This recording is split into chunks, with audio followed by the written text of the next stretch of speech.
اس کی سانس اٹکنے لگی، آنسوں سے اس کا چہرہ گیلا ہو چکا تھا۔ امی میں غلط تھا، میں مانتا ہوں، میں لالچ میں اندھا ہو گیا تھا، لیکن آپ کو نقصان نہیں پہنچانا چاہتا۔ یہ صالحہ تھی، ہاں صالحہ تھی جس نے سوتے ہوئے آپ کے منہ پر تکیہ رکھا۔ میں نہیں، جاؤ، جاؤ یہاں سے، میری بجائے اس کے پاس جاؤ، اسے پکڑو، جاؤ۔ وہ ہاتھوں سے اسے جانے کا کہہ رہا تھا۔ خوف سے اس کا رنگ زرد پڑ گیا، جیسے مردہ ہو۔ اگر تم اس پر راضی نہ ہوتے تو کیا وہ ایسا کرنے کی ہمت رکھتی؟ بولو۔ بوڑھے وجود نے خوفناک قہقہا لگایا اور پھر ساتھ ہی رونے لگی۔ امی، مجھے معاف کر دو۔ جعفر استانی اپنے نقصان کا احساس کرتے ہوئے رو پڑا۔ مجھے مس ماں اور بیٹی نے ورگلایا تھا، یہ میں نہیں کرنا چاہتا تھا امی، مجھے افسوس ہے، پلیز مجھے جانے دو۔ اب جب کہ تم یہ مان گئے ہو کہ یہ غلطی تمہاری تھی تو آؤ اپنی ماں کے ساتھ چلو، میں تمہیں لینے آئی ہوں، میں تمہیں یہاں سے دور لے جاؤں گی جہاں نہ کوئی صالحہ تمہیں تنگ کرے گی، نہ کوئی آبش تمہارے پریشان کر سکے گی۔ آؤ میرے بچے، میرے ساتھ آؤ، چلو، آؤ، آؤ۔ بوڑھے بازو آگے بڑھنے لگے اور جعفر یزدانی کو بازوؤں سے پکڑ لیا، لیکن جعفر یزدانی تو اتنا خوف زدہ ہو چکا تھا کہ اپنی جگہ سے ہل تک نہ سکا۔ خوف سے اس کے جسم نے پانی چھوڑ دیا۔ اچانک ہی لائٹ جل گئی اور پورا لیونگ روم روشنی میں نہا گیا۔ اس کے ساتھ ہی گھر کے اندرونی دروازے کھل گئے۔ کچن اور کمروں سے بہت سارے پولیس آفیسرز اندر آئے۔ بوڑھی عورت نے اپنی سفید بالوں والی وگ اتاری اور ویل چیئر سے اٹھ کر کھڑی ہو گئی۔ جعفر یزدانی تو بنا پلکن جھپکائے یہ سب دیکھ رہا تھا۔ وہ بوڑھی عورت کو دیکھ کر دنگ رہ گیا تھا۔ وحیدہ آنٹی آپ؟ یزدانی صاحب، کسی نے آپ کے خلاف رپورٹ درج کروائی ہے کہ آپ نے ہی اپنی ماں کا قتل کیا ہے۔ آپ کو اس جرم میں حراست میں دیا جا رہا ہے۔ پولیس آفیسر نے ہتھ کڑی لگائی اور آگے بڑھ کر جعفر یزدانی کے ہاتھوں میں ڈال کر کفل لگا دیا۔ نہیں نہیں، جعفر یزدانی نے مکرنے کی کوشش کی۔ میں نے زیادہ پی لی تھی جس کی وجہ سے میں نے بکواس کی۔ میں نے کچھ نہیں کیا، یقین کریں، کچھ نہیں کیا، یہ الزام ہے۔ اسے مکرتے ہوئے اپنی بات میں وزن پیدا کیا۔ مامو جی، میں نے آپ کا ایک ایک لفظ ریکارڈ کر لیا ہے، جو کچھ آپ نے بولا ہے وہ سب بیان میں محفوظ ہے۔ آفرین نے ایک چھوٹا سا وائس ریکارڈر نکال کر اس کی آنکھوں کے سامنے لہرایا۔ اس کے چہرے پر دکھ ہی دکھ رقم تھا، وہ کافی غمگین دکھائی دے رہی تھی۔ آنکھیں دکھ برداشت کی تکلیف سے سرخ اور نمناک تھی۔ اس کے لیے یہ جاننا بہت ہی بڑا سانحہ تھا کہ اس کی پیاری نانی اماں کو اس کے اپنے ہی بیٹے نے اپنے ہاتھوں سے مار دیا تھا۔ وہ ان قاتلوں کے ساتھ ملا ہوا تھا۔ مامو جی، افسوس اور دکھ کی بات ہے، آپ اپنی ماں کے اکلوتے بیٹے تھے۔ اس نے تکلیفیں برداشت کر کے آپ کو پال پوس کر بڑا کیا، آپ کی ہر خواہش پوری کی۔ اس کے باوجود بھی آپ نے دوسروں کی باتوں میں آ کر اپنی ہی ماں کو مار دیا۔ کیا آپ کو اب بھی یاد ہے کہ کس تکلیف سے تڑپ تڑپ کر انہوں نے جان دی تھی؟ آپ کا دل نہیں کانپا؟ کیا کبھی آپ کی ضمیر نے آپ کو لغزش نہیں کی؟ کیا کبھی تنہائی میں آپ کو پچھتاوے نے نہیں ڈسا؟ کیسے بیٹے ہو آپ؟ وہ سسک کر رونے لگی۔ بس، مزید مجھ کو کچھ مت کہنا۔ جعفر یزدانی جو پہلے ہی کافی شراب پی چکا تھا، آفرین کے منہ سے سچ سن کر وہ کافی خوفزدہ ہوا تھا۔ اس کا دماغ چکرا کر رہ گیا۔ آفرین نے سرد لہجے میں کہا، میں نے پہلے ہی بہت سے ثبوت اکٹھے کر لیے تھے۔ اگر آپ جیل میں مرنا نہیں چاہتے تو بہتر یہی ہے کہ ایمانداری سے حساب دیں۔ بصورت دیگر، صالحہ بعد میں عدالت کے الزامات سے بچنے کی کوشش ضرور کرے گی۔ جعفر یزدانی کو اس کی بات پر یقین نہیں آیا۔ کون سے ثبوت تم نے اکٹھے کیا ہے؟ وہ اندر ہی اندر خوفزدہ ہونے کے ساتھ غصہ ہوا اور حقارت سے اسے دیکھنے لگا۔ دانی ماں کا جس ہسپتال میں علاج کیا گیا تھا، اس ہسپتال کے پاس اس کا میڈیکل ریکارڈ موجود ہے۔ ڈاکٹر نے کہا ہے کہ اگرچہ نانی ماں اس وقت فالج کا شکار تھی، لیکن ان کے لیے ایک طرح اچانک موت واقعہ ہونا ناممکن تھا۔ آنٹی ہاجرہ بھی ہے، جسے آپ نے بعد میں نانی اماں کی دیکھ بھال کے لیے رکھا تھا۔ وہ اب عدالت میں پیش ہونے کو تیار ہے۔ آفرین کا لہجہ سرد اور چپتا ہوا تھا۔ جعفر یزدانی کے پورے وجود میں سنسناہٹ سی توڑ گئی۔ اس کا رواں رواں کانپ کر کھڑا ہو گیا۔ یہ سنتے ہی اس کا چہرہ سفید ہو گیا۔ وہ جان گیا تھا کہ اب وہ نہیں بچ سکتا۔ وہ نادانی میں سب کچھ مان چکا تھا۔ ساری باتیں لفظ بلفظ ریکارڈ ہو چکی تھیں، جو اسے ہمیشہ کی سزا ملنے کے لیے کافی تھی۔ اگر اس نے اب بھی شادی نہیں کی تو اسے ساری عمر کے لیے جیل ہو جائے گی۔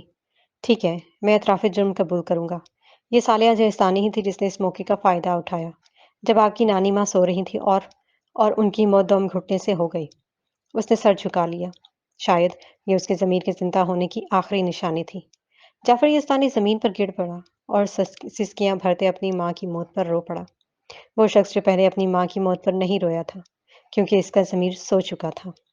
اسے روتا دیکھ کر آفرین کے ساتھ ساتھ وحیدہ آنٹی بھی رونے لگی تھی۔ انہیں امید نہیں تھی کہ بوڑھی والدہ کا انجام اتنا کربناک ہوگا، اور وجہ موت اس کا اپنا بیٹا، بہو اور اس کی بیٹی ہوں گے۔ ایک آخری سوال پوچھنا چاہوں گی جعفر صاحب، جس دن میڈم سیڑھیوں سے گر گئی تھی، کیا یہ عابش تھی جس نے یہ کیا؟ آنٹی وحیدہ کو اس ایک بات کا شک تھا، اور اس شک پر یقین کی مہر جعفر کے پاس تھی۔ میں واقعی اس کے بارے میں نہیں جانتا ہوں۔ جعفر یستانی نے نفی میں سر ہلایا، لیکن اپنے دل میں عابش کی شخصیت کے بارے میں سوچتے ہوئے اسے لگا تھا کہ شاید اس نے واقعی ایسا کیا ہو۔ تاہم اس کی صرف ایک ہی بیٹی تھی، اور وہ نہیں چاہتا تھا کہ وہ جیل جائے۔ آخر میں جعفر یستانی کو پولیس پوچھ گچھ کے لیے اپنے ساتھ لے گئی۔ آفرین نے مڑ کر اپنے پیچھے تاریک ولا کی طرف دیکھا۔ یہ کبھی اس کا گھر تھا، لیکن اب یہ وہ جگہ تھی جہاں وہ مزید قدم نہیں رکھنا چاہتی تھی۔ اس نے چابیاں نکال کر لان کی گھاس پر پھینک دی، اور آنکھیں پونچھتی بنا ولا پر دوسری نظر ڈالے گیٹ سے باہر نکل گئی۔ داخلی دروازے پر ایک لیموزین کھڑی تھی۔ شہرام کا خوبصورت اور دراز وجود جو گاڑی سے ٹیک لگائے کھڑا تھا، باہر رات گہری ہو رہی تھی۔ سردی سے جسم کپ کپا رہا تھا، ہر طرف ہلکی ہلکی برف پڑ رہی تھی، اور برف کے چھوٹے چھوٹے ذرات اس کے سر کے بالوں اور کندھوں پر گر رہے تھے۔ اس نے آفرین کو دیکھا، جس کی خوبصورت آنکھیں رونے سے متورم ہو چکی تھی، نیچے سے سرخی چھلک رہی تھی، چہرے کا رنگ زرد پڑا ہوا تھا۔ وہ بالکل غم سے نڈھال نظر آ رہی تھی۔ تھکے تھکے قدموں کے ساتھ وہ اس کی طرف بڑھ رہی تھی، ہونٹوں پر کپ کپاہٹ واضح تھی۔ اب آفرین کے پاس اپنا کوئی گھر نہیں رہا تھا، کوئی رشتہ نہیں بچا تھا سوائے شہرام کے۔ شہرام کو دیکھ کر اسے لگا تھا کہ اسے ایک گھر مل گیا ہے، ایک سہارا مل گیا ہے۔ قریب آتے ہی وہ نڈھال سے اس کی باہوں میں گر گئی۔ یہ باہیں اس کی واحد پناہ گاہ بچی تھیں۔ شہرام نے بازو وا کر کے اسے خود میں سمیٹ لیا، اور اپنا اوور کوٹ اس کے گرد لپیٹ دیا۔ اب وہ اس کے فراغ سینے سے لگی سسک رہی تھی۔ شامی، میں نے آخرکار اپنا بدلہ لے لیا ہے، آفرین اس کے سینے سے لگی بھاری آواز میں بولی تھی۔ لیکن میں بالکل خوش نہیں ہوں۔ مجھے افسوس ہے کہ میں اپنی نانی ماں کے ساتھ زیادہ وقت کیوں نہیں گزار سکی، ورنہ یہ اتنی بری طرح نہ مرتی۔ ان کے آنسوؤں نے اس کے آنسوؤں نے اس کی قمیض گیلی کر دی تھی۔ شہرام سوری کو دوسروں کو تسلی دینا نہیں آتی تھی۔ اسے پتہ نہیں تھا کہ ایک عورت جب سسک کر رو رہی ہو تو اسے کیسے پرسکون کرنا چاہیے، کیسے اس کو دلاسا دینا چاہیے۔ وہ اس کام میں بالکل کورا تھا۔ تبھی اس کے چپ ہونے کا انتظار کرنے لگا۔ اس کا سر ہولے ہولے تھپ تھپانے لگا۔ اس کی انگلیاں آفرین کے نرم بالوں کو سہلا رہی تھیں۔ تم نے آج بہت اچھا کام کیا۔ میں بہت خوش ہوں کہ میری بیوی اتنی ذہین ہے، حالانکہ اس کا کوئی بھی ثبوت بھی موجود نہیں تھا۔ اس کے باوجود بھی تم اپنی ذہانت سے ان سے اعتراف جرم کروانے میں کامیاب ہوئی ہے۔ مجھے تم پر فخر ہے بیوی۔ اس نے پیار سے اس کے سر پر بوسہ دیا۔ آفرین یہ سن کر ہلکی پھلکی ہو چکی تھی، بس نمناک آنکھوں سے اس کے سینے میں سر دے دیا۔ صبح کے ابھی 6 بجے تھے۔ صالحہ اور آبش گہری نیند سو رہی تھی جب اچانک دوسرے دروازے کی گھنٹی زور و شور سے بجنے لگی، جیسے کوئی ہاتھ رکھ کر اٹھانا بھول گیا ہو۔ پورا فلیٹ بیل کے شور سے جھنجھنا اٹھا تھا۔ صالحہ کرنٹ کھا کر نیند سے اٹھی تھی۔ اس کے چہرے پر سخت بیزاری ابھر آئی تھی، جیسے اسے اپنی نیند ڈسٹرب ہونے پر سخت غصہ آیا ہو۔ وہ برہمی سے اڑتی پاؤں میں سلیپر گھسیٹتی تن فن کرتی دروازے تک آئی تھی۔ ارے کون ہے باہر؟ صالحہ نے غصے سے دروازہ کھولا۔ اس نے سوچا تھا کہ یہ جعفر ہوگا جو پریشان کرنے آیا ہوگا۔ تاہم جیسے ہی دروازہ کھلا، پولیس کا ایک گروہ اندر آ گیا اور اس کے دونوں ہاتھوں میں ہتھکڑیاں لگا دیں۔ لیڈی، آپ پر بڑی بیگم صاحبہ کے قتل کا شبہ ہے، آپ زیر حراست ہے۔ کیا؟ صالحہ دنگ رہ گئی اور جلدی سے خوف سے 2 قدم پیچھے ہٹ کر دیوار سے لگ گئی۔ میں نے کچھ نہیں کیا۔ اس کی آواز لرز رہی تھی، آنکھیں خوف اور شوق سے پھٹ گئی۔ دیکھو لیڈی، تمہارے شوہر نے پہلے ہی اسٹیشن پر مکمل بیان دے دیا ہے کہ تم نے ہی اپنے ہاتھوں سے اپنی ساس کا گلا گھونٹ کر مارا ہے۔ پولیس والے کی آنکھیں نفرت اور حقارت سے پر تھیں۔ کیسے ظالم عورت تھی جس نے اپنی ہی ساس کو مار ڈالا۔ اس قسم کا شخص بالکل بھی اس لائق نہیں تھا کہ اس سے نرمی برتی جائے یا رحم کیا جائے۔ پولیس نے اسے موقع نہیں دیا اور گھسیٹ کر باہر لے جانے لگے۔ امی، آ یہ کیا ہو رہا ہے؟ عابد شور سن کر اوپر سے نیچے آئی تھی اور اسے روکنے کے لیے بھاگی آئی، لیکن پولیس نے اسے قریب نہیں آنے دیا۔ صالحہ زور زور سے چیخ کر واویلا کر کے خود کو چھڑانے لگی، لیکن پولیس کی گرفت سخت تھی۔ تمہارا باپ ایک درندہ ہے، سنا تم نے؟ اس نے بیان دیا ہے کہ میں نے تمہاری دادی کو مارا ہے۔ آبش، تم کو اپنی حفاظت کرنی ہوگی۔